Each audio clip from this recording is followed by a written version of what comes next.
if they're not in a position to be able to support themselves, there is the alternative for them to return to their home countries. At this time, Australia must focus on its citizens and its residents. 안녕하세요. 라온 편집실의 편집장 미아입니다. 지난 3차 부양책 발표 관련 영상에서 앞으로의 정책 발표에 임시 소지자분들을 위한 정부 지원 혜택이 포함되지 않을까 조심스럽게 기대한다고 말씀드렸는데요. 너무나 죄송하게도 모리슨 총리는 4월 3일에 있었던 캐비넷 미팅 후 이 모든 기대를 저버리는 발표를 했습니다.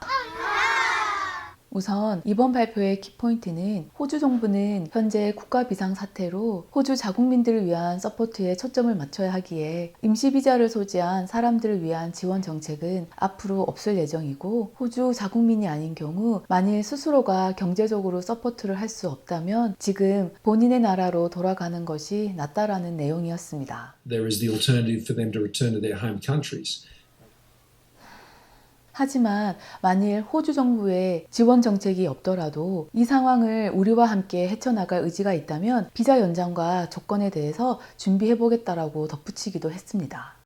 이번 발표의 주요 내용을 살펴보면 호주의 메인 산업인 1차 산업에 정부가 아주 신경을 많이 쓰는 듯 보였습니다. 그도 그럴 것이 호주 농장은 워홀러들의 의존도가 아주 큰데 만일 워홀러들이 모두 자국으로 돌아간다면 일선이 너무 부족하게 될 것이고, 최악의 경우는 식량난도 일어날 수 있을 테니까요. 하지만 지역 이동이 많은 워홀러들이 지역 간의 바이러스 전파자가 되지 않기 위해서 다른 주로 이동하려는 백패커나 워홀러들에게 14일간의 자가격리를 강하게 권고했습니다. 자가격리는 정부 사이트에 들어가셔서 자가격리 프로그램을 등록하고 14일 동안 모니터링을 통해 진행하실 수 있습니다. 만일 이를 어길 시에는 즉각해서 비자가 취소되고 강제 추방당하실 수 있으니까 꼭 유의하시기 바랍니다. 그렇지만 이 모든 정부의 정책을 제대로 지켜주는 사람이라면 비자를 연장해 줄 것이고, 한 고용주당 6개월만 일할 수 있는 조항도 면제해 줄 거라고 말했습니다. 이와 같은 조건은 의료계나 요양원, 차일드케어와 같은 현재 중요 산업에 종사하는 모든 워홀러나 백패커에게도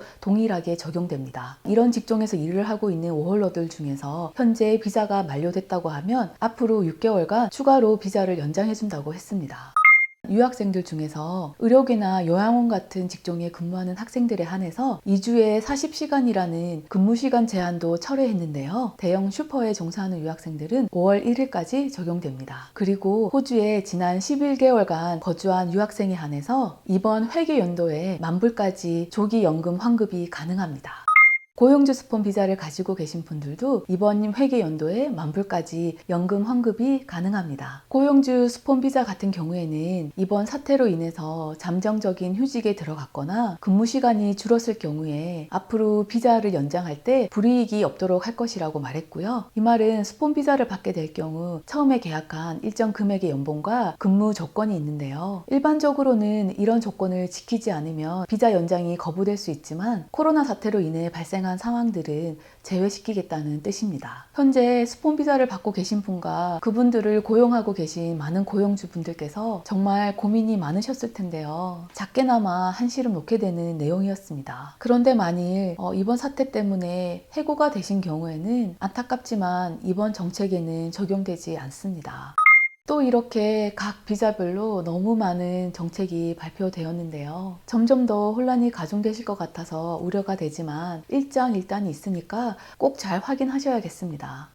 이번 발표문을 두고 돈 없으면 떠나라는 거냐, 백패커나 워킹홀리데이 비자를 너무 무시하는 거 아니냐는 감정 섞인 해석도 많이 나오곤 있는데요. 아무래도 정책에 대해서 아직 명확하게 정리가 안 된 상태이다 보니까 그런 느낌을 받으셨다고 해도 충분히 이해가 됩니다. 하지만 말이라는 것이 아다르고 어다르니까요. 결국 본질적인 뜻은 같더라도 어느 시점에서 보느냐에 따라서 받아지는 어감의 차이는 아주 클 수도 있습니다. 이번 발표를 보면서 제가 느낀 점은 너 버틸 돈 없어? 그러면 돌아가, 이런 뉘앙스는 아니었고요. 지금 우리는 내 국민 챙기기에도 너무나 벅찬 거 너도 알지? 그러니 너를 서포트할 여력은 없어. 너가 경제적으로 힘들다면 너는 너의 나라에서 도움을 받아야 될 거야. 하지만 너가 여기 남아서 우리를 도와서 함께 이 상황을 헤쳐나갈 의지가 있다면 우리도 뭔가를 준비해 볼게. 선택은 너가 하는 거야.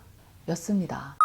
누군가는 위기를 2배, 3배 더 힘들게 받아들이기도 하지만 또 누군가는 그 위기를 기회로 삼기도 하죠. 호주 정부가 워홀러나 유학생, 임시비자 소지자들에게 재정적인 지원은 할 수 없다고 선을 그었지만 비자 연장이나 근무 조건 등에 대해서는 기존보다 더 완화된 부분도 있고 이 점은 아마 앞으로도 더 완화될 것이라고 예상합니다. 의료계나 차일드케어, 요양원과 같은 분야에 경험이 계신 분들은 지금 호주는 그쪽 분야에 인력이 턱없이 부족하다 보니 호주에서 취업을 할 수 있는 기회가 될 수도 있고요. 비자 연장을 고민하셨던 워홀러 분들은 비자 연장이 생각보다 쉬워질 수 있는 기회도 있습니다. 물론 이런 정책의 카오스 속에서 호주에 남을지 말지는 본인 스스로가 현명하게 판단해서 결정하셔야 합니다. 그럼 오늘도 건강한 하루 보내시고요. 이번 영상이 도움이 되셨다면 좋아요와 구독 꼭 부탁드리겠습니다. 다음 영상에서 또 뵐게요. 이렇게 가족들과 함께 아무런 고민 없이 공원에서 뛰어놀던 그런 평범한 일상으로 하루빨리